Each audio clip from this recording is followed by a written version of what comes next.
Yeah, maybe touch on, what's going on here tonight, and then if you can, get into the executive order that was signed today. Sure. We want to see police reform through, even if the Trump administration does not.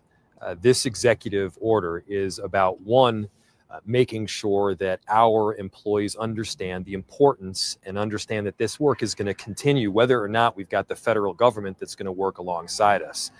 This executive order ensures that the work that we did to establish that consent decree occurs, that we do the necessary reforms that people have been demanding, and that people on the street feel the difference in the interactions that they have with police officers. This is work that's been long overdue. And by the way, this is work that is also in support of police officers themselves. I recognize that policing is an honorable profession, and it is more honorable and more professional if we're holding them to a higher standard.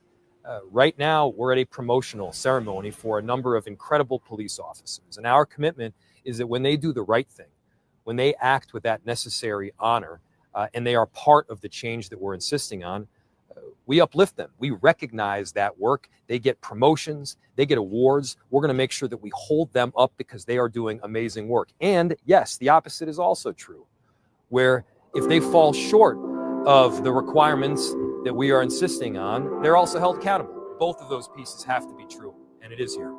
Everybody needs to recognize policing is a very hard job.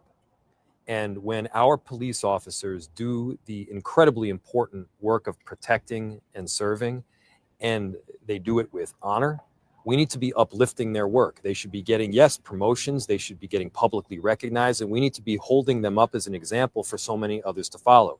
That's happening tonight.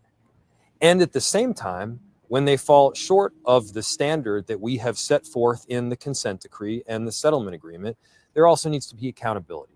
Both of those things have to be true. You can hold those two truths in your heart at the same time, and that's what we're doing. And today is a prime example. We're uplifting incredible officers that have done a great job, that are deserving of promotion.